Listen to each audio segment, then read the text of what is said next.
హల్లెలూయా. అందరూ కూడా రెండు చేతులు ఎత్తి హల్లెలూయా, ఆమేన్, గ్లోరీ, హల్లెలూయా.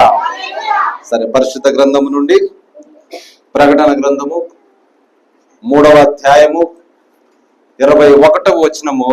ఎవరైనా బ్రదర్స్ చదవండి, గట్టిగా చదవండి. నేను జయించి నా తండ్రితో కూడా ఆయన సింహాసనమునందు కూర్చుండి ఉన్న ప్రకారము జయించు వానిని నాతో కూడా నా సింహాసనమునందు కూర్చుండనిచ్చెదను.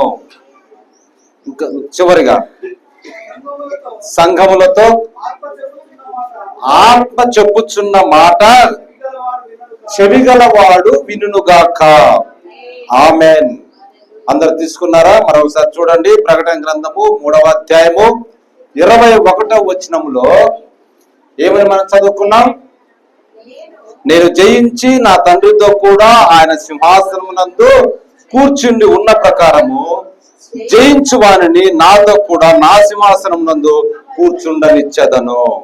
సంగములతో ఆత్మ చెప్పుచున్న మాట చెవిగలవాడు వినుగాక. ఏమేమి చిన్న ప్రార్థన చేసుకుందాం. సర్వశక్తిమంతుడా, దయాళుడా, నీకు వందనాలు.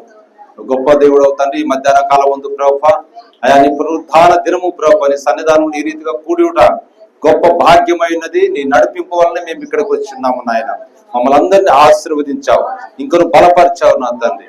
ఇంకను ఆశీర్వదించి బలపరిచి ప్రభువా, నీ యొక్క సంపూర్ణతలోనికి కొనసాగిపోలాగిన సహాయం చేయము మా తండ్రి. నీ యొక్క సహాయం లేనట్లయితే, నీ యొక్క తోడు లేనట్లయితే మేము ఎందుకు పనికిరాము నాయన. కాబట్టి నా ప్రభువా, మాకు ముందుండి మమ్మల్ని నడిపిస్తూ గొప్ప కాపరిగా ఉండి నాయన, నీ స్వరము విని నిన్ను వెంబడించే గొర్రెలుగా మేము ముందులాగిన సహాయం చేయి. ఈ దినం మాతో మాట్లాడనయ్యున్న ఈ మాటలను బట్టి నీకు వందనాలు. గొప్ప పరిశుద్ధాత్ములుగా మీరు మాతో మాట్లాడండి, మా హృదయంలో నింపండి. మీరే మహిమ పొంది మమ్మల్ని ఆశీర్వదించి నీ కృపలో వర్ధిల్ల చేయమని యేసుక్రీస్తు నామమున స్తుతించడానికి ప్రార్థన చేస్తున్నాము. ఆమేన్. మనందరం కూర్చుందాం బ్రదర్స్. దూరం కూర్చోండి. చిన్నపిల్లలు ఎవ్వరూ మాట్లాడవద్దు, ప్రశాంతం కూర్చోండి. కొంత ఓపిక పట్టుకోండి. 1 గంట వీళ్ళంత త్వరగా మనము ముగించుకుందాం. మనకు కరెక్ట్ గా 12:30 అయినది. చాలా సంతోషం. హల్లెలూయా, హల్లెలూయా. రైట్. ఎవరుకోవాల్సింది? మనము పాఠము ప్రారంభించుకునే మునుపు కొన్ని మాటలు మనం చెప్పుకుందాం. బాగా గమనించాలి. మనము దేని కొరకు ప్రయాసపడుతున్నాము చెప్పాలందరూ. మనము ఆన్సర్ చెప్పండి. క్వశ్చన్ వేస్తున్నా. మనము దేని కొరకు ప్రయాసపడుతున్నాం అంటే పనులకు పోతున్నాం, ఏదో పనులు చేసి ప్రయాసపడుతున్నాం. దేని కొరకు? అది కాదు, జనరల్ గా లోకపరంగా మనము జీవించటానికి. అంతే కదా, మనం ప్రయాసపడే దేనికోసము? మనం తిని చక్కగా జీవించటానికి. హల్లెలూయా. మీరు జీవించటానికి ప్రయాసపడతా ఉన్నాం. మీరు దేని కొరకు జీవిస్తా ఉన్నారు అన్నది గమనించాలి. దేని కొరకు జీవిస్తున్నారు? ఏమీ లేదు. దాన్ని ఆలోచిస్తే దేని కొరకు మనం జీవిస్తున్నాం భూమి మీద అని ఒకసారి ఆలోచన చేస్తే ఏమీ లేదండి. ప్రయాసపడుతున్నాం దేని కొరకు అంటే ఒక చక్కని గృహం కోసం, ఇంట్లో కొన్ని వస్తువుల కోసం, తినడానికి. ముఖ్యంగా ఈ కడుపుకు తిండి, బట్ట, దీనికోసం మనం కష్టపడతా ఉన్నాం, ప్రయాసపడతా ఉన్నాం. అలా ప్రయాసపడుతూ జీవిస్తున్నాం. అయితే ఈ జీవిస్తున్నాము దేని కొరకు అని ఆలోచన చేస్తే ఏమీ లేదండి. కాబట్టి మనం ఎంతగా ప్రయాసపడుతూ జీవిస్తున్నా ఒక దినము ఏం జరగబోతుంది? చనిపోవలసిన వాళ్ళమై ఉన్నాము. అదే జీవితం అంటే. అంతే కదా, చనిపోవలసిన వారమై ఉన్నాం. ఇంకా చూడండి, మనము ఒక $100 బిలియన్ మనము కలిగి ఉన్న, మరియు ఈ తెలంగాణ రాష్ట్రం మొత్తము మన చేతుల్లో ఉన్న, లేకపోతే ఈ దేశమే నీదైనా, లేదా ఈ ప్రపంచమే నీదైనా, మీరు అధిక దినములు బ్రతికిన చివరికి ఒక చోటికి రావాలి. అదేంటిది? చనిపోయే స్థితికి రావాలి. అంతే కదా? నీకు ఎన్ని లక్షల కోట్ల డబ్బు ఉన్నా, ఎంత రాష్ట్రమే నీదైనా, దేశమే నీదైనా, ప్రపంచమే నీదైనా, కానీ చివరికి చనిపోయే స్థితికి రావాల్సిందేనండి. మరియు బాగా గమనించాలి, నిరంతరము ప్రతిరోజు ప్రతిసారి మీ గుండె కొట్టుకొనుచున్నప్పుడు మీరు తిన్నగా ఎక్కడికి పోతున్నారు? మరణము దగ్గరికే పోతున్నారు. రోజులు గడుస్తున్న కొద్దీ మీరు ఎక్కడికి పోతున్నారు? మరణం దగ్గరికే వెళ్తున్నారు. సంవత్సరాలు మీకు జరుగుతా ఉన్నప్పుడు మీరు ఎక్కడికి వెళ్తున్నారు? మరణం దగ్గరికి వెళ్తా ఉన్నారు. హల్లెలూయా. మీకు జయమే లేదు. జనరల్ గా మనకు జయమే లేదండి. మనము ఓడిపోవు ప్రక్కలో ఉన్నాం. ఏ పక్కన మనం ఉన్నాము? ఓడిపోయే పక్కలో ఉన్నాం. మనము మన ప్రాణములను తప్పకుండా పోగొట్టుకోవాల్సిందే. అది మానవుడి యొక్క జీవితం. హల్లెలూయా. అయితే ఇంకొక పక్కన నిత్య జీవం కొరకు దేవుని యొక్క ఏర్పాటు ఉన్నది. ఇంకో పక్క ఏమున్నదంట? నిత్య జీవం కొరకు దేవుని యొక్క ఒక మార్గం ఉంది, ఒక ఏర్పాటు ఉన్నది. దానిని మనం అంగీకరించిన ఎడల, దానిని మనం అంగీకరించిన ఎడల మన ప్రయాసము ఎలా ఉంటుంది? నిరంతరం జీవించేదై ఉంటుంది. మనం దేని కొరకు ప్రయాసపడుతున్నాం చెప్పారు కదా? దేని కొరకు? జీవించటానికి. జీవించటానికి కోసం ప్రయాసపడుతున్నామంటే దాని అర్థం ఏంటిది? మరణానికి రావాల్సింది ఒక దినం. సౌకర్యవంతంగా కొద్ది రోజులు ఉండి తర్వాత మరణానికి రావాలి. అయితే ఇక్కడ నిత్య జీవం కొరకు దేవుడు మనకు ఒక ఏర్పాటు చేశాడు. దానిని మనం అంగీకరిస్తే మనము జీవిస్తాము, మన ప్రయాసం సఫలమవుతుంది. అప్పుడు ప్రపంచమంతా సంపాదించుకున్న వ్యక్తిలాగా మన ధనము ఎక్కడ సమకూర్చుకోమన్నాడు? పరలోకమందు కూర్చుకోమన్నాడు. అది నశించిపోదు, చిమ్మెట పట్టదు, తుప్పు పట్టదు. హల్లెలూయా. అంతేకాదు, ఈ భూ ప్రపంచంలో ఎంత సంపాదించుకున్న చివరికి ఎక్కడికి రావాలి? మరణం దగ్గర రావాలి. కానీ అక్కడ ఇంత సంపాదించుకున్నా మనం మరణం దగ్గరికి ఇంకా పోమండి.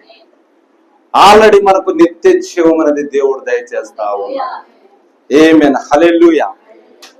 దాని కొరకు ఇప్పుడు ఈ భూమి మీద మనము ప్రయాసపడాలి. కాబట్టి వాక్యం మనకేం చెప్తుందంటే, క్షయమైన ఆహారం కొరకు ప్రయాసపడకూడదు, అక్షయమైన దాని కొరకు నీవు ప్రయాస పడము. అది నిజమైన ప్రయాసం. దానికి ఏమి రాదు, క్షయమైపోయేది లేదండి. అలాంటి జీవనం కోసము మనం ప్రయాసపడ్డాం. కాబట్టి ప్రభు దగ్గరికి వచ్చాము, ఆయన సన్నిధిలో ఉన్నాం, నిత్య జీవం పొందాం. మనం ఎంత అదృష్టవంతులం అంటే, క్రైస్తవుడు ఉన్నటువంటి అదృష్టము మరి ఒక వ్యక్తికి లేనే లేదండి. ఈ భూమి మీద మనం బీదవారిని, దిక్కులేని వారిని, దరిద్రుని, ఎన్నిక లేని వారిని, ఎందుకు పనికిరాని వారిగా మమ్మల్ని మనం లెక్కయొచ్చు కాదంటాము. కానీ మనం ఎవరమై ఉన్నాం? క్రీస్తునందు దేవుని కుమారులమై ఉన్నాం, దేవుని కుమార్తెలమై ఉన్నాం. ఎంత గొప్ప సంగతి ఒక్కసారి ఆలోచన చేయండి. ఈ సృష్టి అంతటికి సృష్టికర్త అయినటువంటి దేవునికి మనము ఏమైనాం? కుమారులమైనాం, కుమార్తెలమైనాం. గట్టి ఒకసారి చప్పట్లు కొట్టండి. హల్లెలూయా. పక్క జరుగు ఫస్ట్. హల్లెలూయా. కాబట్టి మనకంటూ ఒక వాగ్దానం ఉన్నదండి. మనకంటూ ఒక వాగ్దానం ఉన్నది. త్వరగా త్వరగా మనకంటూ ఒక వాగ్దానం ఉన్నది. నా నిమిత్తము తన జీవమును పోగొట్టుకున్నవాడు దానిని సంపాదించుకొను. వెనక్కి జరగాలి, ఇటు రావాలి ఇంకా. హల్లెలూయా. ఇప్పుడు బాగా గమనించండి, ప్రయాసపడుతున్నాము, ఆ ప్రయాసమును మనం సంపాదించుకుంటున్నాము. హల్లెలూయా. జీవమును సంపాదించుకునుట కంటే వేరొక ఐశ్వర్యం అన్నది లేదు. బాగా గమనించాలి, ఈ పాఠం యొక్క లోతును మీరు గమనించాలి. ఇందులో ఉన్నటువంటి నిజమైన ఆ ప్రత్యక్షతను మీరు పొందుకోవాలి. ఈ దినం ఏంటంట, జీవమును సంపాదించుకున్నట కంటే వేరొక ఐశ్వర్యం అన్నది లేదండి. హల్లెలూయా. ఒకవేళ మీరు ప్రపంచం అంతటిని పొందినను ఏం ప్రయోజనం లేదు. అయితే మీరు జీవమును సంపాదించిన ఎడల సంపాదనలో గొప్పదైన దానిని మీరు పొంది ఉన్నారు. హల్లెలూయా. సంపాదనలో గొప్పది అది జీవం అండి. దేవుని మహిమ కలుగును గాక. కాబట్టి ప్రపంచం, ధనము, వాటి కార్యములు మన నిత్య జీవము కంటేను మేలైన కార్యములు కాదు. ఈ ప్రపంచము, ధనము, వాటి కార్యాలు మన నిత్య జీవము కంటే మేలైన కార్యాలు కాదండి. నేను అదే చెప్పిన. ఇక్కడ చూడు, ఇంకా జరుగు, పర్లేదు, మెల్లిగా ఇంకా జరుగు. శరణు కొంచెం వెనుక జరుగు. హల్లెలూయా. దేవుని మహిమ కలుగును గాక. కాబట్టి ఈ లోకము మన గృహము కాదు. ఏంటిదంట, ఈ లోకము మన గృహము కాదండి. నిజంగా క్రైస్తవులు బహిరంగంగా చెప్తా ఉంటారు, ఈ యొక్క లోకము మా గృహము కాదండి. హల్లెలూయా.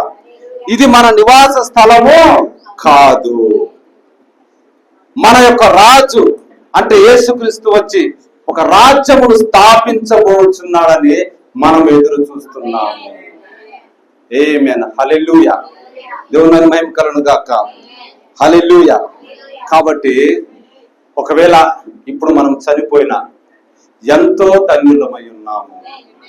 ఎందుకంటే మనం క్రీస్తునందుండి చనిపోయిన వారు.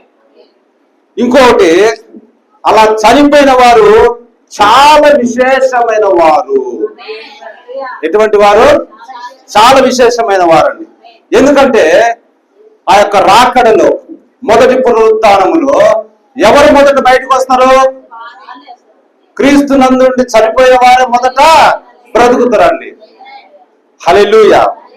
ప్రభు రాకడ వరకు సజీవులమై నిలిచిన మనము నిద్రించిన వారి కంటే ముందు మనం లేయమండి.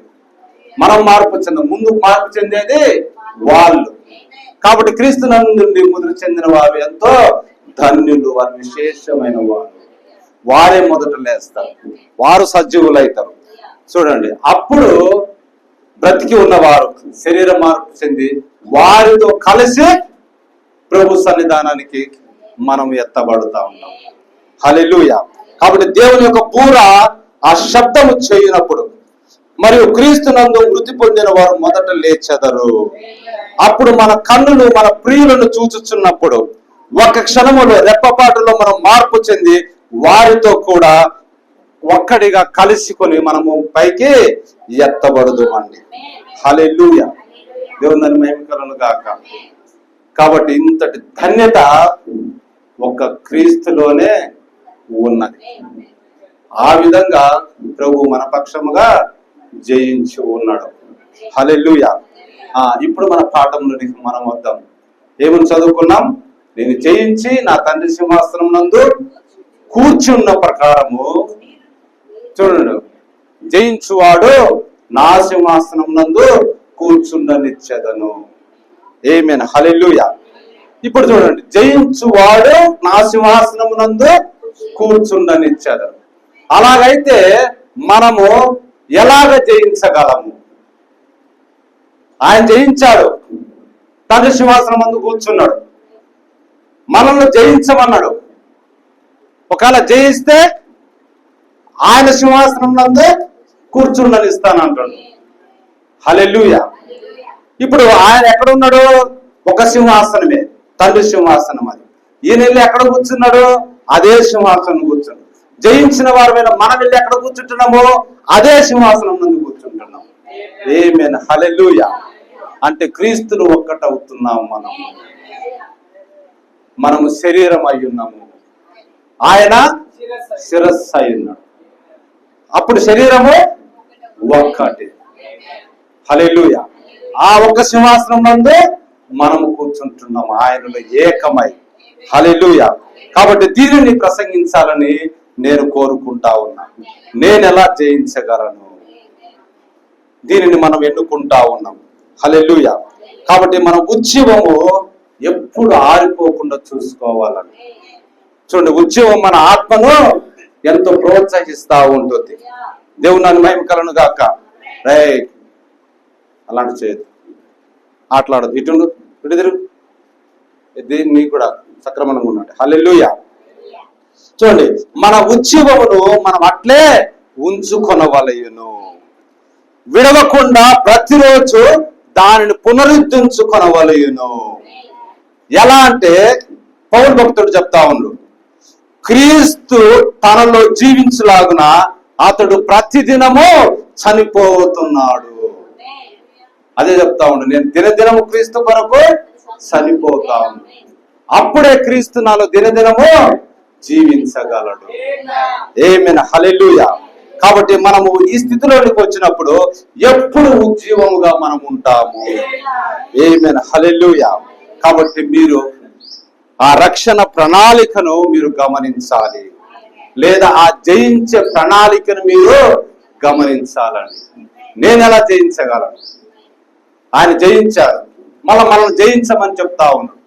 జయించువాడు నా సింహాసనం నందు కూర్చుండనిచ్చేదాన్ని. కాబట్టి నేనెలా జయించగలను? నా సింహాసనం పైన కాదు, నా సింహాసనం నందు. హల్లెలూయా. అది ఆయన ఒక రాజ్యములో. ఎక్కడ రాజ్యం ఉంటేనే ఆయన రాజు, రాజు ఉంటేనే సింహాసనం అన్నది ఉంటుంది. కాబట్టి ఆయన రాజ్యములో. మరి ఇప్పుడు క్రీస్తు ఒక పాలించువాడిగా ఉన్నాడు, ఒక రాజుగా ఉన్నాడు. దేవుని యొక్క సమస్త రాజ్యములో సింహాసనాధికారి ఆయన అయి ఉన్నాడు. కావున సంఘము ఆయనతో ఉంటుంది, వధువు ఆయనతో, ఆయన సింహాసనం నందు సమస్త రాజ్యములో ఉండును. ఆమేన్, హల్లెలూయా. ఎక్కడ ఆయన రాజ్యము వ్యాపించునో, ఒక సింహాసనము రాజ్యముపై మరియు ఆ రాజ్యము సరిహద్దులు ఉన్నంత వరకు వ్యాపించును. ఆ సరిహద్దు, ఆ రాజ్యం సరిహద్దు ఎంత వరకు ఉంటుందో దానికి అంతటికి ఒక్క సింహాసనం ఉంటుంది. అందులో ఒక్క రాజు మాత్రమే ఉంటాడండి.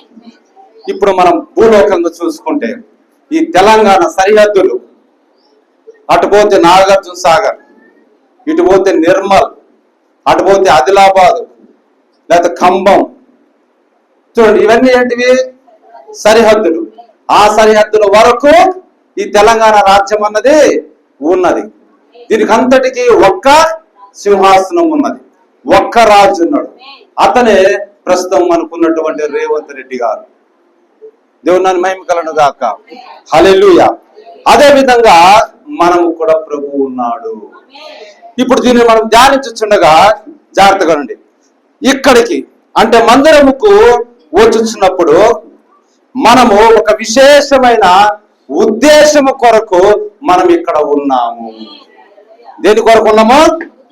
ఒక ఉద్దేశం కొరకు ఇక్కడ ఉన్నాము. అదేంటిదంటే ఇది సరిదిద్దు గృహముగా ఉన్నది. ఏంటిదంట? ఒక సరిదిద్దు గృహముగా ఉన్నది. సింహాసనం ఉన్నది, రేవంత్ రెడ్డి పరిపాలన చేస్తున్న తెలంగాణ సరిహద్దుల వరకు. కానీ ఏముంటాయి?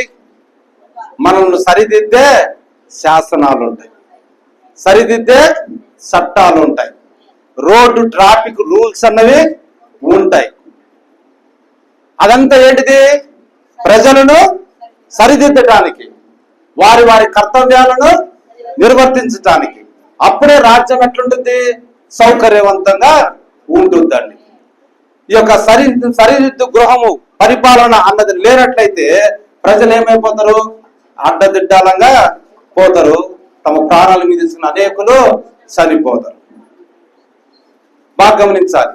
కాబట్టి ప్రభు వాక్యం ఏం చెప్తుందంటే దర్శనం అన్నది ఉండాలి.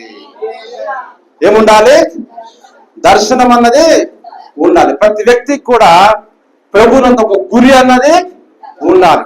నేను ఎందుకు ప్రభు దగ్గరికి వచ్చిన, ఆ గురి ఏంటిది? పలాని గురి, పరలోక రాజ్యం చేరాలి, ఆ నిత్య శుభం పొందుకోవాలి. ఆ గురి కలిగి దాని మీదనే మన దృష్టి ఉండాలి.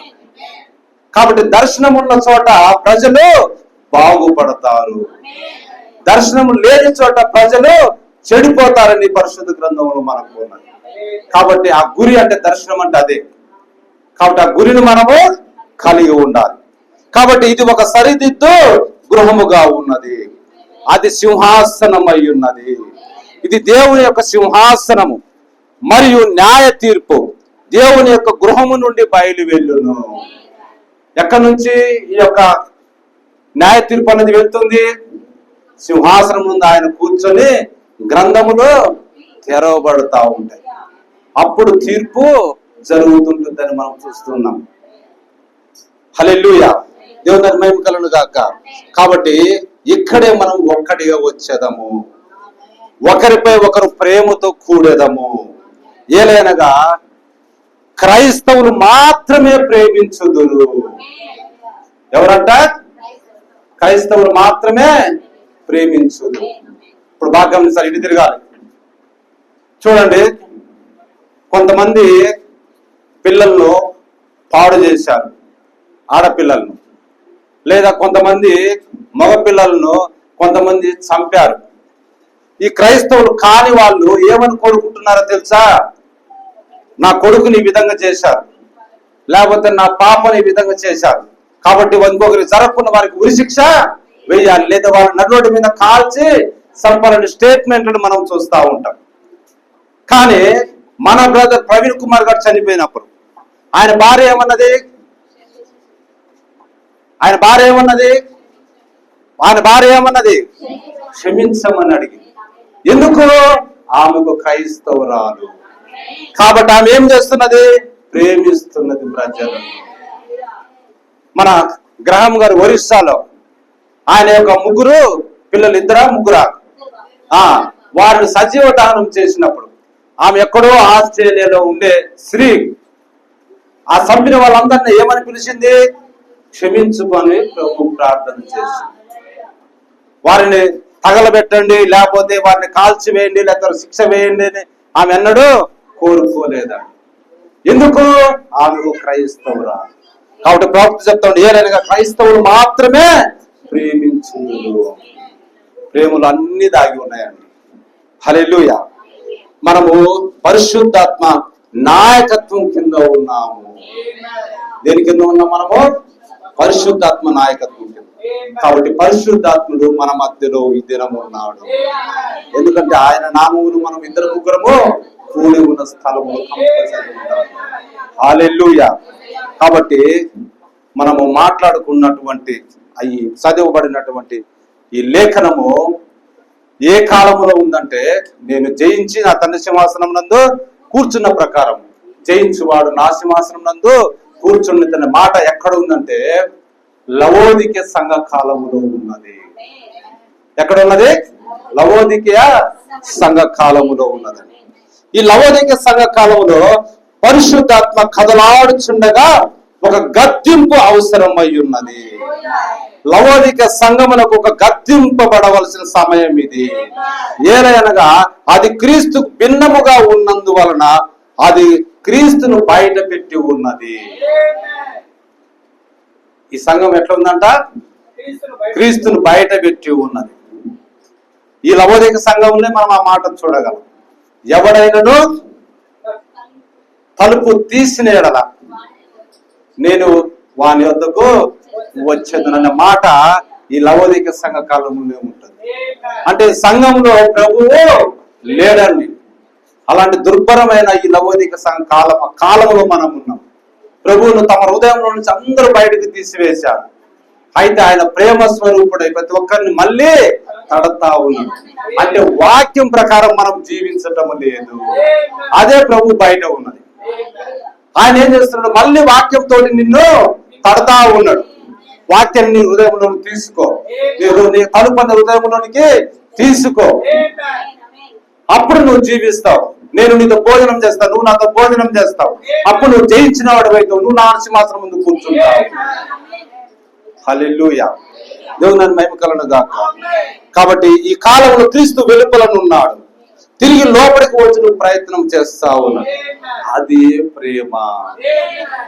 ఆయనను మన క్రియలతోటి, మన పాపములతోటి, మన హృదయముల నుంచి పరిశుద్ధాత్మని మనం బయట పెట్టేసినాం. ఆయన మనల్ని విడవకుండా వాక్యం రూపంలో, టీవీలలో, ఫోన్ల ద్వారా, యూట్యూబ్ల ద్వారా, పెద్ద పెద్ద సువార్త మీటింగుల ద్వారా, చిన్న చిన్న మీటింగుల ద్వారా నిత్యము ఏదో ఒక రూపంలో కరపత్రిక లేదా గోడల మీద రాసిన వాక్యము ఏదో ఒక దాంతో నీ హృదయాన్ని తడతనే ఉన్నాడు. నువ్వు తీస్తే నువ్వు ధన్యుడు అవుతావు. హల్లెలూయా. కాబట్టి ఆయన పోగొట్టుకోవటం నీ హృదయాన్ని తడతనే ఉన్నాడు. ఇంత ప్రేమ ఉంటే నువ్వేందా రాకపోతే నాకేమన్నా పోతుందా?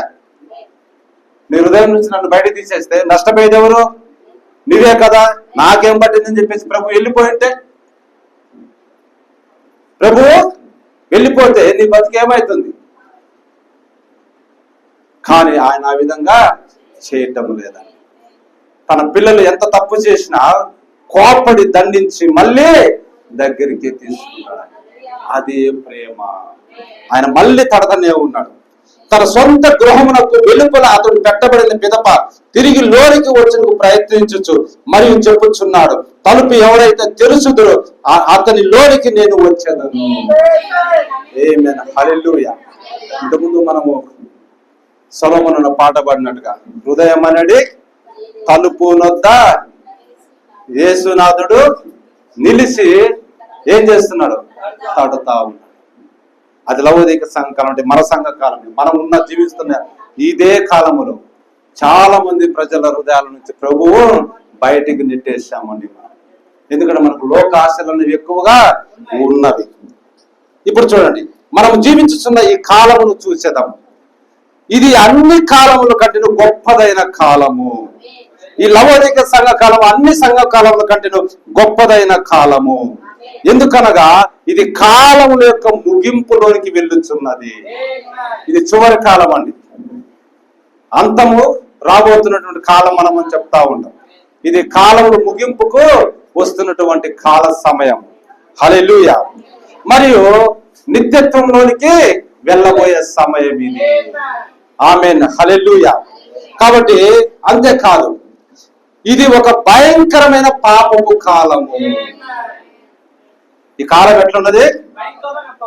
ఇంతకు ముందు 100 సంవత్సరముల ముందున్న కాలములు అట్లా తీసుకుంటే ఇంత భయంకరమైన పాపము భూమి మీద లేదండి. అంత చెడుతనం అన్నది భూమి మీద లేదండి.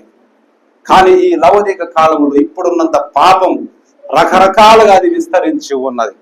భయంకరమైన పాపపు కాలం. మునుపు కంటేనూ ఈ కాలములో పాపం అధికముగా ఉన్నది. అన్ని కాలముల కంటే ఈ కాలంలో సాతాను యొక్క శక్తులతో పోరాడుట చాలా కఠినముగా ఉన్నదండి. ఇప్పుడు మనం ఏమున్నది? సాతానుతో పోరాడుట చాలా కఠినంగా ఉన్నది. ఒక సువార్త పత్రికను పట్టుకొని పోగలవా ధైర్యంగా? ఒక మైక్ పట్టుకొని ధైర్యంగా పోగలవా? ఎక్కడ వేరు కానీ ఈ దినము కఠినముగా ఉన్నది. అయితే మరియు ఆయన బయట పెట్టిన ఈ కాలమును పరిశుద్ధాత్ముడు గద్దించుచున్నాడు. వీటన్నిటిను మీరు గమనించాలండి. హల్లెలూయా. అయితే జయించువానికి ఏంటంట? జయించువానికి మోసకరమైన ప్రపంచ కార్యములతో ఉన్న ఈ సంఘ కాలంలో కూడా జయించువాడు ఒకడుంటాడు. ఆమేన్. హల్లెలూయా. ఎవరో ఒకరు జయించువాడు ఉంటారండి. ఇప్పుడు మనం అది గమనిస్తుంది. ఎలా మనం జయిస్తాం?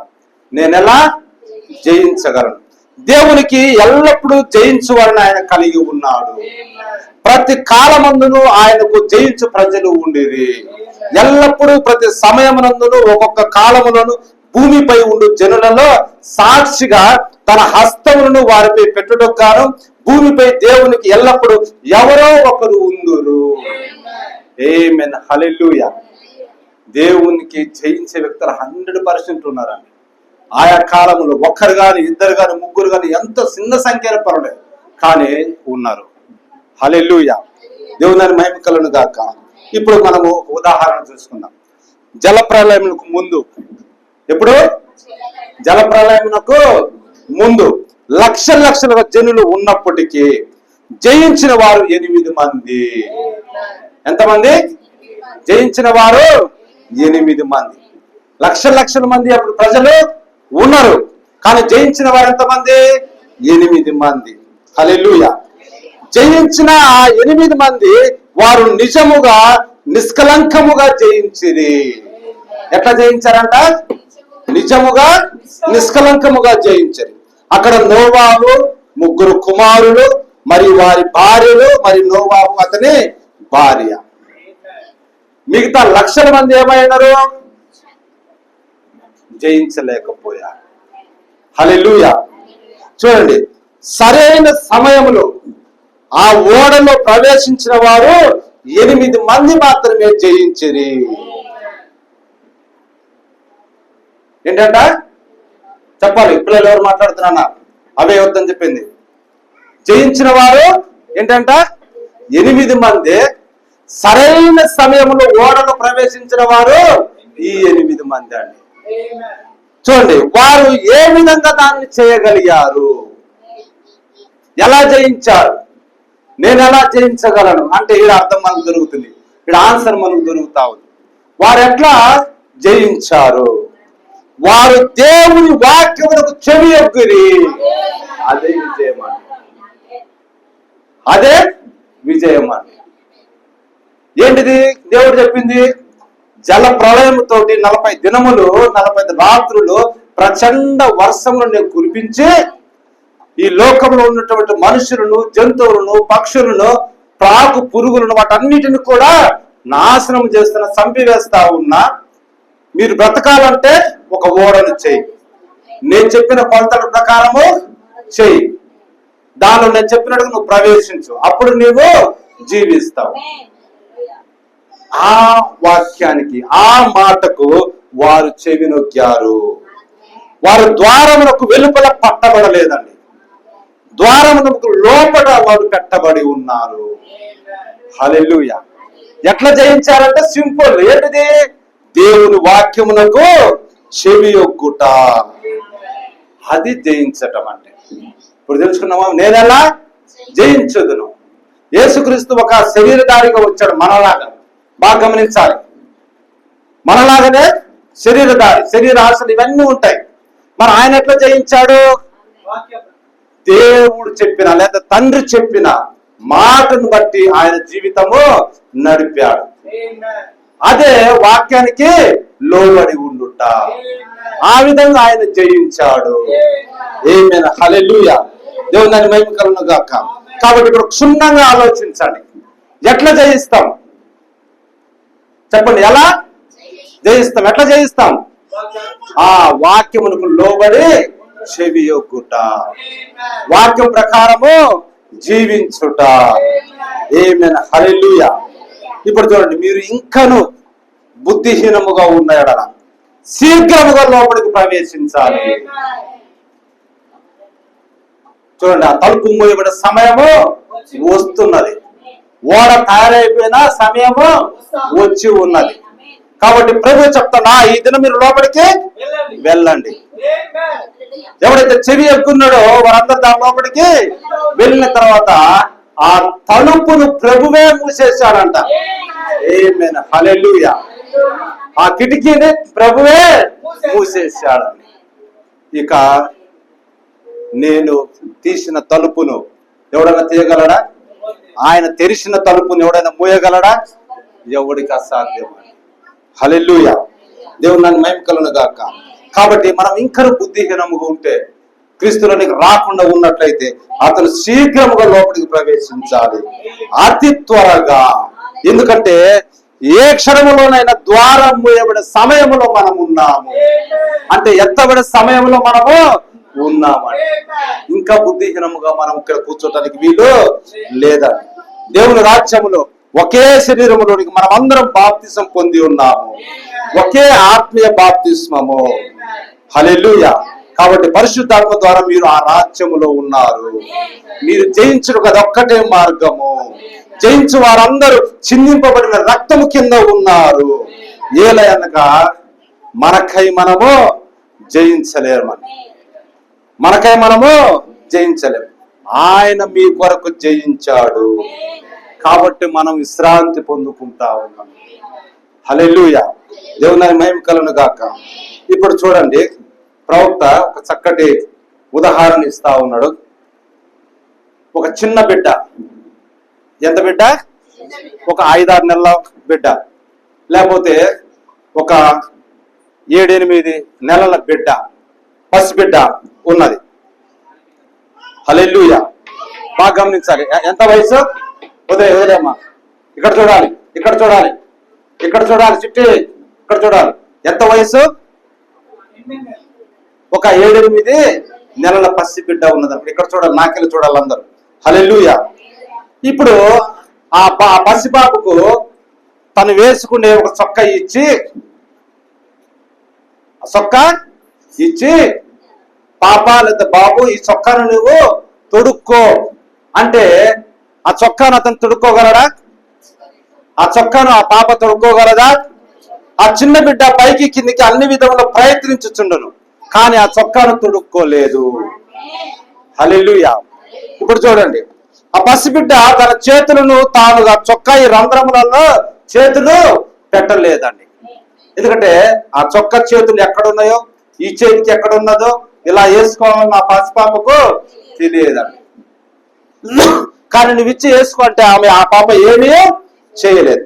నీపై చొక్కా నీవే వేసుకో అమ్మాయి అని మనం ఒకరు చెప్తే అతను ఆ పని చేయలేడు. అతడు తన చిన్ని చేతులను పైకి కిందికి ఎత్తుచు ఒక నిస్సహాయమైన స్థితిలో అతను ఉంటాడండి. హల్లెలూయా. అప్పుడు అతనికి ఏం కావాలి? ఒక నిబ్బరమైన చేయి అతనికి కావాలి, ఒక సహాయమైన చేయి అతనికి కావాలి. హల్లెలూయా. దేవుని మహిమ కలుగును గాక. చూడండి, అప్పుడు ఆ పాప ఏం చేస్తుంది? చేతులలోకి ఈ యొక్క చేతి సహాయం వలన ఆ యొక్క చొక్కాను మనము అతనికి పెట్టగలం. హల్లెలూయా. ఎంత సంతోషముగా నేను నా చేతిని తండ్రికి సమర్పించి చెప్పేదను. ఇప్పుడు ఆ పాపకు లేదా ఆ బాబుకు ఒక చేతి సహాయం వచ్చి ఆ యొక్క చొక్కాను తొడుగుతున్నట్లయితే ఆ పాపకు ఎంత సంతోషమో. హల్లెలూయా. దేవుని మహిమ కలుగును గాక. అట్లనే మనం కూడా మన చేతిని మన తండ్రికి సమర్పించిన ఎడల, యేసు ప్రభువా దానిలోనికి నేను పోలేను, మీరు నాకు సహాయపడండి, నాపై చొక్కా వేయండి, నీతి అనే వస్త్రమును నాకు కప్పండి. ఆమేన్. హల్లెలూయా. కాబట్టి నీతి వస్త్రం మనకై మనము సంపాదించుకోలేమండి, మనకై మనము వేసుకోలేమండి. కానీ వాక్యమైన నీతి వస్త్రాన్ని మనకు తొడిగేవాడు, మనకు కప్పేవాడు ఎవరు? దేవుడై ఉన్నాడు. కాబట్టి మన హస్తములను ఆయన హస్తములలో పెట్టాలి. దేవుని మహిమ కలుగును గాక. ఇప్పుడు ఆ చిన్న బిడ్డ ఎంతో ప్రయత్నించదు చూడండి, కానీ అతడు చేయలేడు. మీరు చేయలేరు, నేను చేయలేను. అయితే మనము గట్టిగా ఆయనను పట్టుకొని ఆయన చేయుటకు అనుమతించిన ఎడల, ఆయనకు పరిపూర్ణంగా సమర్పించుకున్న ఎడల, ఇక్కడ ప్రభువా ఇక్కడ నేను ఉన్నాను, నాకు నేను ఏమీ కాను, నేను నీకు సమర్పించుకొనుచున్నాను, నా చేతిని సరైన స్థలంలో మీరు పెట్టండి అని మీరు చెప్పగలిగితే అదే మీ గెలుపు అయి ఉన్నది, అదే మీరు జయించుట అయి ఉన్నది. ఆమేన్. హల్లెలూయా. నా చేత ఏమీ లేదయ్యా, నా వల్ల ఏమీ కాదయ్యా, నేను నిస్సహాయం ఉన్నాయా, నాకు సహాయం ఇచ్చే. ఒక గొర్రె పిల్ల అడిగే మాట ఇది. అప్పుడు తండ్రి లేదా తల్లి తనకు చొక్కాను చక్కగా సహాయం చేసి వేస్తే ఎంత హాయిగా ఉంటుందా పాపకు. దేవుని మహిమ కలను గాక. అప్పుడు అద్దములు గాని లేకపోతే తన చొక్కాను తాను చూసుకుని ఎంతో మురిచిపోద్దండి. ఆ చొక్కాను ఇటు పిక్కుంటా ఉంటారు పిల్లలు, ఆ డ్రాయర్ని ఇలా పిక్కుంటా ఉంటారు పిల్లలు. అది వారి గెలుపైనట్టుగా నేను తొడుక్కున్నది అన్నట్టుగా ఫీల్ అవుతా ఉంటారు. హల్లెలూయా, దేవుని మహిమ కలను గాక. అప్పుడు ఆమెని జయించిన చొక్క నేను వేసుకున్నా అన్న ఫీలింగ్ అనేది ఆ పసిపాపకు ఉంటుందండి. హల్లెలూయా. కాబట్టి మీరు జయించవలసిన కార్యం ఏదనగా మీ స్వయమును, మీ మనస్సును, మీ తలంపును, మీ కార్యములను మరియు మిమ్మల్ని మీరు పరిపూర్ణముగా ఆయనకు సమర్పించుకొనుటయే. ఏంటంట? మీరు జయించవలసిన కార్యము ఏంటంట? మీ స్వయమును, మీ అహమును, మీ తలంపులను, మీ కార్యములను మిమ్మల్ని మీరు సంపూర్ణులుగా పరిపూర్ణులుగా ఆయనకు సమర్పించుకోవాలి. ఆయన మీ కొరకు జయించను. ఆయనకు మార్గము తెలుసును గాని మనకు మార్గము తెలియదండి. హల్లెలూయా, దేవుని మహిమ కలుగును గాక. ఈ చొక్కకు ఇటువైపు చొక్క రంధ్రం ఉంది, ఈ వైపున చొక్కకు రంధ్రము ఉన్నదన్నది ఆయనకు తెలుసు. పసిపిల్లలుగా మనకు తెలియదండి. హల్లెలూయా. కాబట్టి దేవునికి అప్పగించుకొనుడి. మీరు పరిపూర్ణంగా ఆయనకు సమర్పించుకొని ఆ మరియు సంపూర్ణమైన ఇష్టపూర్వకమైన విశ్వాసంతో మీరు నడవాలి. ఆమేన్. హల్లెలూయా.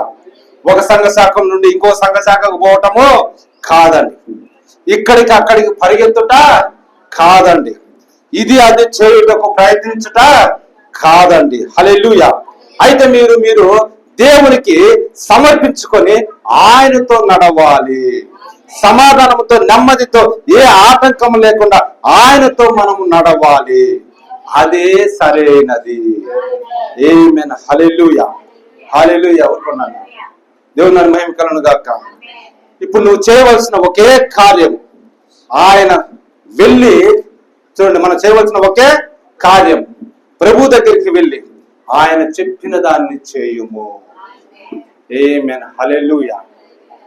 ఆయన చెప్పిన దానిని మనం చేయాలి. మీకు విషయం తెలుసా? పరిశుద్ధ గ్రంథంలో ఆయన చెప్పినది మీరు చేయుడి, ఆయన చెప్పున్నది చేయుడి. ఎక్కడుంది ఆ మాట? కానాను పెళ్లి విందులో. బాగా గమనించాలి. ఆయన ఏమి చెప్పాడు? ఆ రాతి బాణాల నిండా నీళ్లు నింపుడి అని చెప్పాడు. అప్పుడు మరే వచ్చి ఏమి చెప్తుందంటే ఆయన చెప్పినది మీరు చేయుడి. ఆమేన్. హల్లెలూయా. కాబట్టి ఆయన చెప్పినది మనం చేస్తే ఏమైపోయింది? నీళ్ళకు ఇప్పుడు మనం విలువ ఉన్నది, కానీ అది ఉచితంగా దేవుడు మనకిచ్చిన జలం, ఈ శరీరానికి సంబంధించిన జీవజలం. అది ఇంకా చెప్పాలంటే ఈ ప్రకృతి పరంగా నీరు లేకపోతే మనం ఏమీ చేయలేము. కానీ ఆయన చెప్పినది చేస్తే ఆ నీరు ఏమైందంట? ద్రాక్ష రసం అయ్యున్నది. మంచి ద్రాక్ష రసం అయ్యున్నది, శ్రేష్టమైన ద్రాక్ష రసం అయ్యున్నది. అది వరకు వారి అన్నడు తాగనటువంటి ఒక కొత్త రుచికరమైన ద్రాక్ష రసంగా ఉన్నది. పెళ్లి విందులో ఆ యొక్క ప్రధానుడుగా ఎవరైతే పెద్దగా ఉన్నారో అతనే ఆశ్చర్యపోయాడని. దేవుని మహిమ కలుగును గాక. హల్లెలూయా. హల్లెలూయా. కాబట్టి మనం వెళ్ళి ఏం చేయాలంటే ఆయన చెప్పినదే చేయాలి. అదేమనగా గడిచిన వాటన్నిటిని మరచి, ఇప్పుడు మన జీవితంలో ఏమేమి జరిగిపోయిందో అవన్నీ మరచి రాబోయే దినములలో దేవుని యొక్క ప్రసన్నతతో ఆయన మహిమ కొరకు నడిచి మనము జీవించాలి. అదండి మన అహమును మనం తగ్గించుకోవాలి, మన పాపమును మనము ఒప్పుకోవాలి.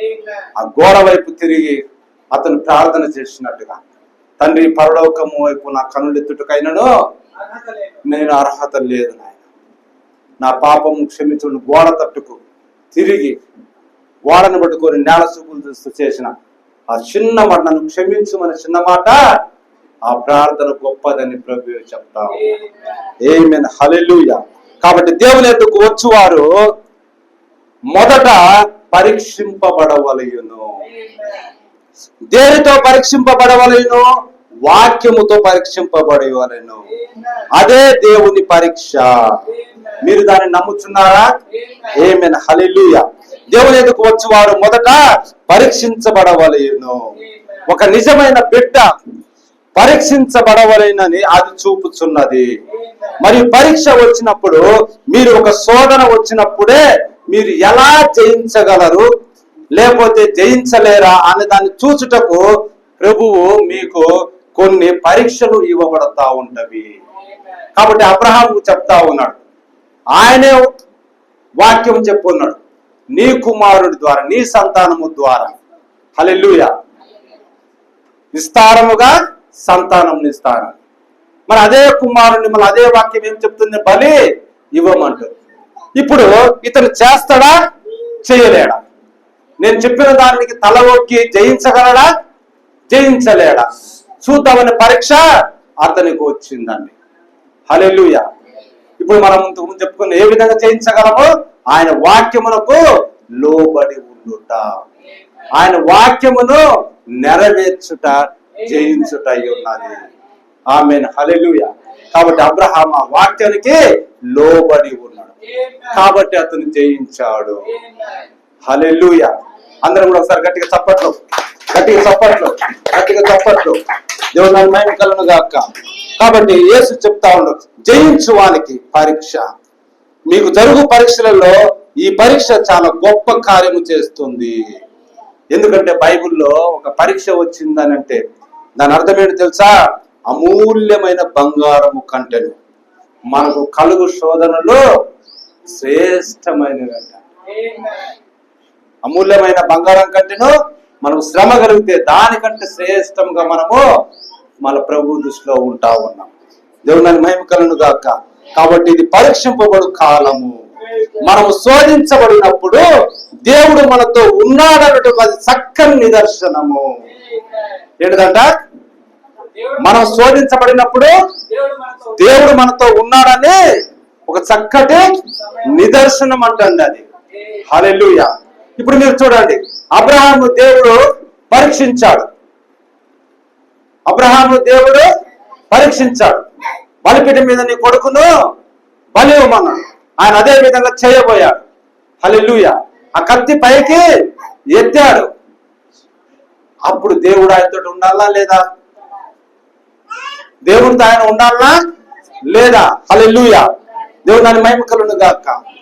కాబట్టి ఆ బలి అర్పణగా ఒక పొట్టేలును అక్కడ చూపించినట్టుగా ఉన్నాడు. పొట్టేలును అక్కడ చూపించినట్టుగా ఉన్నాడు. ఆ పొట్టేలును తీసుకొచ్చి ఆ బలిపీఠం మీద అర్పణం చేయబడినట్టుగా మనం చూస్తా ఉన్నాం. హల్లెలూయా. ఇప్పుడు బాగా గమనించండి. అంటే దాని అర్థం ఏంటిది? యెహోవా ఈరే. ఏంటిదంట చెప్పాలి? యెహోవా ఈరే అన్నా నాకు చేయదు తర్వాత ఇప్పుడే చేయదు. యెహోవా ఈరే అంటే దాని అర్థం ఏంటిది? దేవుడే చూసుకొనును. హల్లెలూయా. కాబట్టి దేవుడు నిన్ను చూస్తా ఉన్నాడు. నీ పరీక్షలో ఆయన నీకు విజయాన్ని దయచేస్తా ఉన్నాడు. ఆమేన్, హల్లెలూయా. ఇంకొంచెం ముందుకు వెళ్దాం, కొంచెం ఓపిక పట్టండి. నేను ఇంకొక గుణ లక్షణమును గురించి చెప్పబోతా ఉన్నా. లోతు దినములలో యేసు దాని గురించి కూడా మాట్లాడుతా ఉన్నాడు. మన ప్రభు వారు లోతు దినముల గురించి కూడా మాట్లాడారు. ఇక్కడ కూడా జయించిన వారు ముగ్గురే. ఎంతమంది? ముగ్గురేనండి. లోతు దినంలో జయించిన వారు ఎంతమంది? ముగ్గురే. లోతు మరియు అతని ఇద్దరు కుమార్తెలు. అతని భార్య సహితము జయించలేకపోయింది. ఆమె ప్రారంభించి బయటికి వచ్చింది. అది ఒక మాదిరిగా ఈ దినం మనకున్నది. ఆమె ప్రారంభించి బయటికి వచ్చిందండి. సోదమ గొర్రెల నుంచి బయటికి వచ్చింది. మరి మీకు తెలియను, లోతు భార్య అదే కార్యములను చేశాను. ఆమె లోతుతో బయటికి పోవటకు సిద్ధపడెను. ఆమె భర్తను వెంబడించుటకు, బిడ్డలను తన ప్రియులను వెంబడించుటకు ఆమె బయటికి వచ్చింది. అయితే ఆమె హృదయములో ఆ కార్యము లేదు. బయటికి వెళ్ళాలన్న ఉద్దేశము లేదని. ఆమె ఇంకనూ ప్రపంచమును ప్రేమించుచుండెను. ఆమె హృదయంలో ఏముందంట? ఇంకమును సొదొమ గొమొర్రాలను అనే లోకాన్ని ప్రేమించే మనసే ఆమెలో ఉందంట అండి. ప్రవక్త చెప్తా ఉంది. కావున మీరు ప్రారంభించదు. మనం కూడా చాలా మంది లోతు బారిలాగా ప్రారంభిస్తాం లోకం నుండి బయటికి రావాలని. మరియు అయినను ఈ లోకము మీలో ఉండవచ్చును. ఈమెలాగా లోకాన్నే వెంట పెట్టుకుని మనం వస్తామండి. చూడండి, ఆమె జయించలేకపోయాను, లోకము ఆమెలో ఉండెను. ఆమె ఆ మార్గంపైన ఉన్నప్పటికీ ఆ కార్యము ఆమెను పడద్రోశాను. ఏదంటే ఆమె ఏం చేస్తుందంట, ఇంకా లోకాన్ని ప్రేమించే గుణంతో ఆమె బయటికి వచ్చిందంట.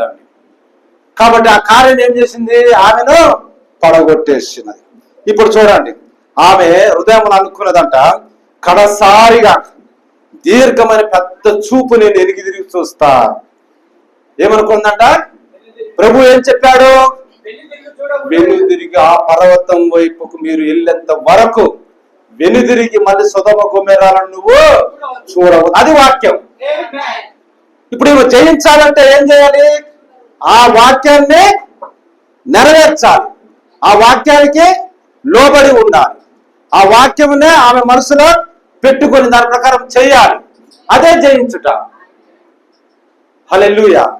అయితే ఈమెమనుకున్నదంట, కడసారిగా ఒక దీర్ఘమైన పెద్ద చూపు నేను చూస్తానని వెళ్ళి తిరిగి గుడ్లు బాగా తెరిచి చూసిందంట. అక్కడే ఆమె చిక్కుబడాను. తిరిగి చూడకూడి అని వాక్యం చెప్తా ఉన్నది. అయితే ఆమె తిరిగి చూసి వాక్యానికి వ్యతిరేకముగా చేసింది. తద్వారా ఆమె ఏమైనదంట, ఉప్పు స్తంభమైనది. కాబట్టి ఏ కోరికలు పెంచుకొనవద్దు, ముందుకు సాగిపోవుడి. కల్వరిపై మీ ధ్యానం నుంచి క్రీస్తు వైపు సాగిపోవుడి. అదే అండి, ఆ కొండ వరకు మీరు పారిపోయేంత వరకు ఎనిదిరిగే చూడద్దంటే. ఇప్పుడు నీ దృష్టి అంతా ఏముండాలి, ఆ కొండపైనే ఉండాలి. అక్కడికి పోయేంత వరకు నువ్వు ఎనిదిరిగి అనే మాటను నువ్వు గౌరవించి దాని ప్రకారము చేస్తేనే నువ్వు జయించిన వాడు. అట్లనే ఇప్పుడు మనం ఏం చేయాలంట, కల్వారి అనే ఆ కొండపై ప్రభు మన కొరకు చేసిన ఏ కార్యం ఉన్నదో దాని వైపే మన గురిని చూడాలని, మళ్ళీ వెనుదిరిగి చూడకూడదండి. అలా వెనుదిరిగి చూస్తే లోతు భార్యలాగా మనం జయించలేము. అయితే మిగతా ముగ్గురు తన భర్త తన పిల్లలు జయించారు. మరి ఏం చేశారు, దేవుడు చెప్పిన మాటకు లోబడ్డారు. వారు తిరిగి చూడాలి. వారు ఎక్కడ నివసించారో అది మనకు అనవసరం. సొదొమ గొమొర్రా అన్నది ఒక పెద్ద పాపంతో కూడుకున్న ప్రదేశం. అక్కడ వాళ్ళు నివసిస్తున్నా కానీ దేవుడు ఇచ్చిన చివరి అవకాశాన్ని వాళ్ళు చక్కగా వినియోగించుకున్నారు. దానికి లోబడ్డరు వాళ్ళు. కాబట్టి లోకమైన పాప బంధమును మనం నివసిస్తున్నాం. ఇది సొదొమ గొమొర్రాలతో కంటే ఇక ఎక్కువైన పాప కార్యములకు సంబంధించి ఉన్నది. ఇది ఒక దినము దహించబడబోతా ఉన్నది. సేమ్ అదే అగ్నిగంధమును కురిసి భూమి అంతా కూడా తగలబడిపోతా ఉన్నది. కానీ మనము లోతు పిల్లలకు తప్పించుకోవాలంటే ఏం చేయాలి, వెనుదిరిగి చూడకూడదు. ఈ లోకంలో ఉన్నటువంటి మనం ప్రేమించకూడదు, లోకంతో మనం సంబంధము పెట్టుకోకూడదండి. అంటే దాని పద్ధతులు, దాని ఆచారాలు, దాని యొక్క వ్యవహారాలను మనము వెంబడించకూడదు. ఏమేన్ దేవుని మహిమ కలుగును గాక. ఒకవేళ మనం ఏం జరుగుతుందని దీర్ఘమైన చూపు చూసామంటే మన పని అయిపోయినట్టేనండి. దేవుని మహిమ కలుగును గాక. హల్లెలూయా. ఇంకొక చక్కటి ఉదాహరణ చూడండి, ఏ విధంగా మనం జయిస్తాం. ఒక లిల్లీ పుష్పం, ఏం పుష్పము, దాన్నే కలువ పుష్పం అని కూడా అంటారు. ఎక్కడ పెరుగుతుంది, బురదలో, నీరు మురికిగా ఉన్నటువంటి దానిలో, ఒక చిన్న చిన్న తటాకములలో, అంటే కొద్దిగా ఉన్నటువంటి నీళ్ళల్లో. చూడండి, ఆ లిల్లీ పుష్పము ఉంటుందండి, లేకపోతే కలువ పువ్వు అన్నది ఉంటుంది. హల్లెలూయా. చూడండి, లిల్లీ పుష్పం కంటే అందమైనది పువ్వులలో మరొకటి లేదండి. అసలు దాని తెలుపు, దాని ధనము అసలు ఎట్లా ఉంటుందో దాన్ని చూస్తుంటే నాకు కోసుకుంటే మంచిగా ఉండే అనిపిస్తుంది. అయితే మనం ఆ బురదలోకి దిగలేము, ఆ నీళ్ళలోకి దిగలేము మనం. కానీ దాని దగ్గరికి వెళ్ళి కోసుకుంటే ఎంతో అందంగా కనపడుతుంది. హల్లెలూయా. దాని యొక్క ప్రకాశం చేత అది అంత అందముగా కనబడును. ప్రవక్త చెప్తా ఉంటాడు. ఆ ఉదాహరణ తీసుకొని మన బతుకులను ఆయన పోలుస్తా ఉన్నారు. అది ఎక్కడి నుండి వచ్చినది? అది ఒక కొలను బురదలో, ఒక రొంపిలో, అడుగున ఉన్న ఒక చిన్న ఏదో మురికి లాంటి దానితోటి విత్తనముగా అది ఉండి బయటికి వచ్చి అది ప్రకాశించడి ఆ గుణములను తీసుకొని వస్తా ఉన్నది. అది ఆ బురదలోనే ఉన్నప్పుడు ఆయనను ప్రతిరోజు అది శ్రమ పడవలసి ఉన్నది. దానికి తెలుసు ఏదో ఒకటి నాకు ఉన్నది. హల్లెలూయా. అది నల్లగా ఉన్నా, మురికిగా ఉన్నా, రోతగా ఉన్నా, అది బంకమట్టితో ఉన్నా, ఏదైనా అయినప్పటికీ ఆ బురద నుండి వచ్చి వెలుతురులో తన తలను నిటారుగా నిలిపి ఇంతకాలము దానిలో దాగినటువంటి ఆ యొక్క గుణములన్నిటినీ అదే బయటికి వెల్లడిపరుస్తుంది. అప్పుడు ఆ పుష్పము విచ్చుకున్నప్పుడు తెల్లగా ఎంత సౌందర్యవంతంగా ఉంటుందండి. హల్లెలూయా. దేవుని మహిమ కలుగును గాక. మరియు తనను తాను వ్యక్తపరుచుకుంటున్నది, జీవమునకు వస్తున్నది, వాటన్నిటిపైన అది జయం పొందినదిగా ఉన్నది. ఆమేన్. హల్లెలూయా. మరి అదే విధంగా మనము పాపములు, మరి వ్యభిచారములు, మరి అనేకమైన ఇతర కార్యములు మనము చిక్కుకున్నప్పటికీ, ఆ విధంగా జీవిస్తున్నప్పటికీ మిమ్మల్ని మీరు బయలుపరుచుకోవాలి. జీవంలోనికి వచ్చేటప్పుడు ఒక అవకాశం అనేది నీకు కూడా ఇవ్వబడుతున్నది. ఆ సూర్యకాంతిలో మీరు కూడా ఉండాలి. యేసుక్రీస్తు అనే సన్నిధిలో మీరు నిలబడినప్పుడు మీరును ప్రకాశించెదరు. అప్పుడు మీరు కూడా లిల్లీ పుష్పం అంతా తేటగా, అంత అందంగా మీ జీవితాలు కనబడును. ఆమేన్. హల్లెలూయా. దేవుని మహిమ కలుగును గాక. కాబట్టి మీ హృదయమును మీరు తెరిచి ఉంచి ఒక లిల్లీ పుష్పం వలె ఈ లోకమనే బురదల నుండి, ఈ యొక్క చీకట్ల నుండి మనము కూడా బయటికి ప్రకాశించాలండి. హల్లెలూయా. దేవుని మహిమ కలుగును గాక.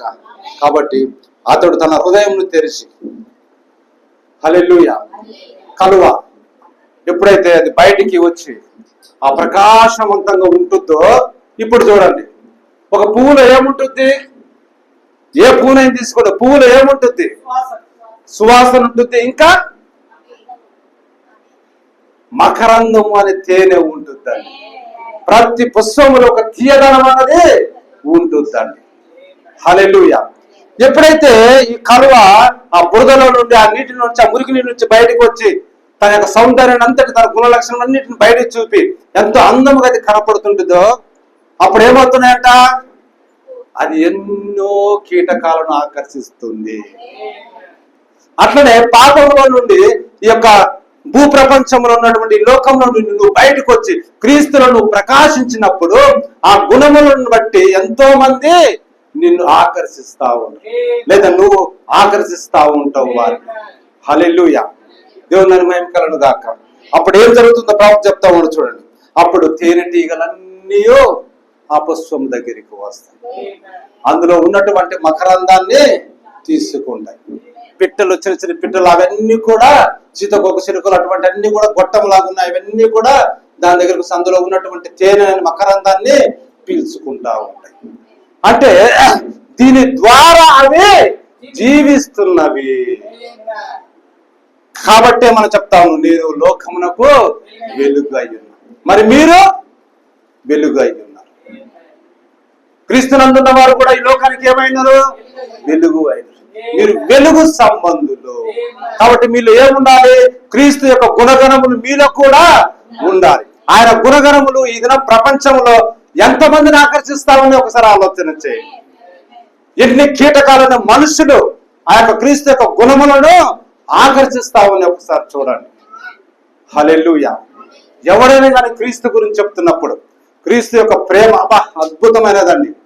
మరి ఇంకొక ఎవడు చేయలేదు అన్న గుణము అక్కడ ఆ మనిషిని ఆకర్షిస్తా ఉంది. పాపులను ప్రేమించేవాడు ఎవడున్నాడండి? కానీ ఆయన ప్రేమించాడండి. ఆయన ఎవడైనా దాన్ని ఆయన గురించి ఒప్పుకొని తీరుతా ఉన్నారు. ఆ గుణం ఏం చేస్తుంది? ఆ తీయదనం ఏం చేస్తుంది? ఆ కీటకమైన మనిషిని ఆకర్షిస్తా ఉన్నారు. కాబట్టి క్రైస్తవుడు చదవబడుతున్న పత్రిక. అలాంటి తీయదనము క్రైస్తవుల నుండి బయటికి రావాలండి. హల్లెలూయా. అప్పుడే నువ్వు అనేకులకు మార్గదర్శిగా ఉంటావు. కాబట్టి నిన్ను గురించి వాక్యం ఏం చెప్తుందంటే, మీరు రాయభారులు. ఎవరంట? రాయభారులు. దేవుని పక్షముగా మీరు రాయబారం నడిపే వ్యక్తులు మీరు అయి ఉన్నారని. హల్లెలూయా. దేవుని మహిమ కలుగును గాక. కాబట్టి దేవుని యొక్క మహిమను మనము వెల్లడిపరచాలి. హల్లెలూయా. మనం ఎక్కడి నుంచి వచ్చామన్నది అది పాయింట్ కాదండి. అది బురదలో నుంచి వచ్చింది. బురద నుంచి వచ్చి అదేం పువ్వు అనడానికి వీల్లేదు. కానీ దాని సౌందర్యము ప్రతి ఒక్కరూ ఒప్పుకొని తీరాల్సింది. ఆ లిల్లీ పుష్పం అందరినీ ఆకర్షిస్తుందని. కాబట్టి ఈ ప్రపంచం మురికిలో నుంచి ఎంత పాపంలో ఉన్నాయా మనము బయటికి వచ్చి క్రీస్తు వెలుగును ప్రకాశించినప్పుడు మనం అందరినీ ఆకర్షిస్తామని. హల్లెలూయా. దేవుని మహిమ కలుగును గాక. కాబట్టి యేసుక్రీస్తు మనకు ఒక చక్కని ఉదాహరణ ఇచ్చినాడు. మనం ఏ విధంగా జయించవలనో తెలుసుకొని కోరుతా ఉన్నాం. యేసు ఏ విధంగా చేయవలనో మనకు చెప్పి ఉన్నాడు. చూడండి ఏ విధంగా చెప్పి ఉన్నాడు. ఎలా జయించాలంటే ఇంకొక ఉదాహరణ, అణుకువను చూడండి. దేవుని యొక్క యేసుక్రీస్తు యొక్క అణుకువను చూడండి. తువాలు తీసుకొని తన నడుము కట్టుకొని మరి శిష్యుల పాదములను కడిగి మరియు వాటిని తుడిచాను. పరలోక దేవుడే తన్ను తాను తగ్గించుకోనేను. తద్వారా ఆయన జయించాడు. తద్వారా ఆయన జయించాడు. ఇప్పుడు చూడండి ఆ విషయం మీద మాట్లాడితే పెద్ద పెద్ద జ్ఞానవంతులుగా ఈ లోకస్తులకు సంబంధించిన ఏదైనా డిబేట్ పెట్టుకున్నా ఏది పెట్టుకున్నా అటువంటి దేవుడు ఎవరు? దేవుడు మానవుల యొక్క పాదములను కడిగి అంతగా ప్రేమించాడు. అటువంటి దేవుడు ఎవరు? మరెవరు లేడు. ఆయన గుణము ఎలా ఆకర్షిస్తా ఉంది ఒకసారి ఆలోచించండి. కాబట్టి ఆయన జయించాడు. కాబట్టి నేను జయించిన ప్రకారం మీరును జయించుడి. అప్పుడు నేనున్న సింహాసనం నుండి మీరు ఉంటారంటే మనం తగ్గించుకోవాలి. తగ్గింపులో ఏమవుతున్నది? అది బురదలో ఉన్న ఏమైంది? అనేకులను ఆకర్షించింది. తగ్గింపులో అది ఉన్నది. కాబట్టి అక్కడ మనం జయిస్తా ఉన్నాం. అనుకోయే గొప్పతనము. ప్రభు చెప్తాను మాటలలో చూడండి ఎటువంటి చక్కటి మాటలు. ఏంటిదంట? అనుకోయే గొప్పతనం అని. నువ్వు ఎక్కడైనా కానీ కంపెనీలలో కానీ ఇళ్లలో కానీ సమాజంలో కానీ 10 మందిలో ఉన్నా కానీ అనుకోగా ఉండటమే గొప్పతనం అని. అరే వాడు ఎక్కడికి వచ్చినా సౌమ్యంగా ఉంటారు, అందరితో కలిసి ఉంటారు, అనుకోగా ఉంటారు అనే మాటలు ఉంటే వాడి విలువని పెద్ద ఆనికని అంటారు. అరే వాడి ఆడికి వచ్చినా మందేసి గొడవ చేస్తారంటే విలోకరా నాయన వాడి పక్కనే పెట్టరా బాబు అని అంటారు. దాని అర్థం ఏంటి? వాడు అనుకోగా లేడని. సంగమా దానిని మరవద్దు. దేనిని మరవద్దు? అనుకోను మరవకండి. హల్లెలూయా. గొప్పతనం అంతా కూడా అనుకువలో బయలుపడను. అదండి. వాడు గొప్పగా కావాలంటే ఏం చేయాలి? నిన్ను నువ్వు తగ్గించుకోవాలి. అదే అనుకువ. అనుకోవలో ఏం కనపడుతుందంట? గొప్పతనము కనపడుతున్నది. దేవుని మహిమ కలుగును గాక. కాబట్టి మీలో ఎవడైనా పెద్దగా ఉండాలంటే ముందు వాడేం చేయాలా? వారందరికీ అనుకోవగా ఉండాలి. అనుకోగా ఉండాలంటే ఏంటిది? వారి కాళ్ళను నీవు కడగాలంటే నిన్ను నీవు తగ్గించుకోవాలి. అప్పుడే నువ్వు జయిస్తావు. హల్లెలూయా. దేవుని మహిమ కలుగును గాక. అంటే దీని అర్థం ఏంటంటే ఆత్మలో మీరు దీనత్వముగా ఉండండి. ఏదో బయటికి పోయి కడుకొని శుభ్రంగా ఉంచుకొనుట కాదు. ఆ విషయం గురించి మనము మాట్లాడటం లేదు, కానీ నిజమైన అనుకోవన గురించి మాట్లాడుతున్నాము. ఏదో నటించుట కాదు, ఒక నిజమైనది, ఒక నిజమైన అనుకువ. దేవుని మహిమ కలుగును గాక. కాబట్టి అలాంటి అనుకువ ఉంటే నువ్వు జయించిన వాడు. హల్లెలూయా. కాబట్టి యేసు ఏ విధంగా చేయవలో మనకు చెప్పారు. ఆయన జయించాను. అర్థం ఏంటిది? పరీక్షకు నిలబడుట. జయించాడంటే దాని అర్థం ఏంటి? పరీక్షకు నిలబడుట. ఆయన సమస్తమును ఓడించను. ఎట్లా ఓడించాడు? సమస్తమును వాక్యము ద్వారాను లోబడుట ద్వారాను ఆయన జయించాడు. అదండి. సాతాను దగ్గరికి వచ్చి ఆయన వాక్యంతోటి జయించాడు. ప్రజల దగ్గరికి వచ్చారికి ఆయన ఎట్లా చేశాడు? అనుకువ ద్వారా ఆయన జయించాడండి. హల్లెలూయా. ఇవన్నీ కూడా మనకు ఉదాహరణ పెట్టుకున్నటువంటి గుణాలు. ఆయన సమస్తమును జయించాడండి. హల్లెలూయా. హల్లెలూయా. సరే, ఇంకొంచెం ముందుకు వెళ్దాం. కొన్ని నేను తీసివేస్తా ఉన్నా. అయితే గుర్తుంచుకోండి, లోకంలో ఉన్నవాని కంటే మీలో ఉన్నవాడు గొప్పవాడు. మీలో ఉన్న పరిశుద్ధాత్ముడు ఇంతకు ముందే ఈ కార్యమును జయించినాడని నువ్వు నమ్మవలెను. ఆయన నీలో ఉన్నాడు, మరియు ఆయన ద్వారా నువ్వు జయించగలుగుతా ఉన్నావు. ఆమేన్, హల్లెలూయా. అది ఖచ్చితమైన తెలివైన విషయం అండి. హల్లెలూయా. ఆయన ద్వారా మీరు జయించగలరు. ఏ విధంగా అంటే ఆ లేఖనంలో రాయబడి ఉన్నది చూడండి, ఆని బట్టి. ఆమేన్, హల్లెలూయా. క్రీస్తునందున మనుష్యుడు లోకంలోని కార్యములు జయించి ఉన్నాడని ఎరిగి ఉన్నాడు. సాతానుతో మీకు ఏ విధమైన బాంధవ్యము లేదండి. మీరు స్వతంత్రులు. మీరు వెలుగులో ఉన్న ప్రకారము చూడండి, ఆయన వెలుగులో ఉన్న ప్రకారము మనము కూడా వెలుగులో ఉంటే మనం అన్యోన్య సహవాసం గలవారమై ఉంటామని. అప్పుడు ఆయన కుమారుడైన యేసు రక్తము మనం సమస్త పాపముల నుండి పవిత్రులుగా చేయును. ఆమేన్, హల్లెలూయా. ఇప్పుడు సమస్తమును జయించినదై దేవుని యొక్క సౌందర్యము మహిమను యేసుక్రీస్తు అని ఆయన ఫలించాడండి, దాన్ని వెదచల్లాడండి. హల్లెలూయా. ఆ విధంగా ప్రతి విశ్వాసి చేయాలి. ఈ దినం ఏం చేయాలి? ప్రతి విశ్వాసి ఆ విధంగానే చేయాలి. ఆ విధంగానే నోవాహు చేశాను, ఆ విధంగానే లోతు చేశాను, అదే మార్గం అండి. ఆ విధంగానే మోసే చేశాను, ఆ విధంగానే యెహోషువ చేశాను, ఆ విధంగానే దానియేలు చేశాను, ఆ విధంగా షడ్రకు మెషకు అబేద్నెగో చేశాను, ఆ విధంగా బాప్తిస్మ యోహాను చేశాను, ఆ విధంగా జకరియా ఎలిజబెత్ చేశాను, ఆ విధంగానే సుమయోను చేశాను, ఆ విధంగానే అన్నా చేశాను. మరి ప్రతి ఒక్కరు ఆ విధంగానే చేసేది. వారి చుట్టూ ఉన్నటువంటి బురదను వారు జయించిరి. వారు బురదలో చుట్టబడి ఉండిరి, అయినా దాని పైగా తమ తలలు పెట్టి దేవుని యొక్క మహిమను ప్రకాశింపజేసిరి. ఆ విధంగా ఒక నిజమైన క్రైస్తవుడు చేయును. అదండి, హల్లెలూయా. కాబట్టి మీలో ఉన్నవాడు లోకంలో ఉన్నవాని కంటే గొప్పవాడు. మరి నేను ఎలా జయించగలను? నేను కాదండి, మరి నాలో ఉన్న వాక్యము జయించును. ఆమేన్, హల్లెలూయా. నీలో వాక్యం ఉన్నట్లయితే ఏమవుతుంది? ఎనిదిరకుండా నిన్ను అక్కడ తీసుకెళ్తాడు. అంటే ఆ మాట నీ లోపల ఉన్నది కాబట్టి దాని ప్రకారం నువ్వు చేశావు. అప్పుడు నువ్వు ఎనిదిరకుండా పోయినా కూడా నువ్వు జయించాడు. హల్లెలూయా. కాబట్టి నేను కాదండి జయించేది, కానీ నాలో ఉన్న వాక్యము దేవుడై ఉండెను. అప్పుడు నేను ప్రపంచంలోని కార్యములన్నిటినీ జయించగలను. ఏలైనా వాక్యము నాలో ఉన్నది. నా యందు మీరు నా యందు నిలిచి ఉండిన ఎడల మీకేది ఇష్టమో అడుగుడి. ఆమేన్, హల్లెలూయా. పైకి వచ్చుటకు ముందుకు సాగిపోవాలండి. మనం ఏంటిదంట? పైకి రావాలంటే ముందుకు సాగిపోతూనే ఉండాలి, వెనక్కి తిరిగి చూడొద్దండి. హల్లెలూయా. మీద కార్యముల వల్ల మీరు నిశ్చయముగా పైకి వచ్చేదారు. మీరు పైకి రావాల్సిన వారై ఉన్నారు. ప్రతి దాడిని ఆయన వాక్యముతో జయించను. అది ఏ దాడిని ఆయన ఎట్లా చేశాడు? వాక్యముతో జయించాడని. గొప్ప కార్యములు మొదలుకొని స్వల్ప కార్యం వరకు ఆయన వాక్యముతోనే జయించను. ఆమేన్, హల్లెలూయా. కాబట్టి మనం జయించాలంటే మనలో ఏముండాలి? వాక్యం ఉండాలి. ఆ వాక్య ప్రకారం మనము జీవించాలి, దాని ప్రకారం నడవాలి, దానికి మనము విధేయులము కావాలి, దాన్ని మనం గౌరవించాలి. దాని ప్రకారం చేసినట్లయితే మనము జయించేవారిని. అప్పుడు మనం వెళ్ళి ఆయన సింహాసనం నందు కూర్చుండేదాం. అదే వధువై ఉన్నది. తన భర్త మాటను పాటించేదే నిజమైన భార్య. అప్పుడు ఆమె ఎక్కడికి వెళ్తుంది? భర్త ఎక్కడికి వెళ్ళినా భార్య కూడా అక్కడికి వెళ్తావు. ఆ గౌరవం అన్నది ఉంటుందండి. మీకు విషయం తెలిసిన లాస్ట్ ఒక మాట చెప్తున్నా. ఆ యొక్క రూతు గ్రంథంలో ఏమున్నది?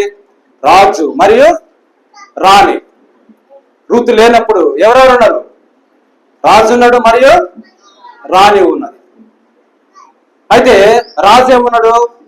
ఆ భార్యను బయటకు తీసుకొని రండి. నేను చాలా మంది ఇతర రాజులు నేను పిలిపించి ఉన్నా, వారి ముందు ఆమె రావాలని. రాజు ఏం చేశాడు? తన వాక్యాన్ని ఇచ్చాడు. అయితే ఆమె ఏం చేసింది? రావటానికి నిరాకరించింది. అది ఏ గ్రంథము? ఎస్తేరా? సరే, ఎస్తేరు గ్రంథం. సారీ, చూడండి, ఆమె రావటానికి నిరాకరించింది. కాబట్టి ఆమె ఏం కోల్పోయింది? రాణి స్థానాన్ని, రాజుకు భార్యగా ఉండే స్థానాన్ని కోల్పోయింది. హల్లెలూయా. కాబట్టి ఆమె జయించలేకపోయిందా? ఆ విధంగా ఒకవేళ భర్త మాటను గౌరవించినట్లయితే ఆమె ఎక్కడ కూర్చుండేది? భర్త సింహాసనం దగ్గర కూర్చుండేది ఈ లోకరీతిగా. హల్లెలూయా. కాబట్టి మనం విధేయత చూపి ఆయన మాటకు లోపడితే మనం జయించేవారు. ఆ విధంగా ఉన్నప్పుడే మనం ఎత్తబడతాము, ఆయన సింహాసనం నందు కూర్చుండబెట్టబడతామని ఈ దినం మనకు దేవుని వాక్యము బోధిస్తా ఉన్నది. దేవుడు తన వాక్యమును దీవించును గాక. దేవుడు మనల్ని అందరినీ దీవించును గాక. తల్ల వచ్చినట్టే మనం ప్రార్థన చేసుకుందాం.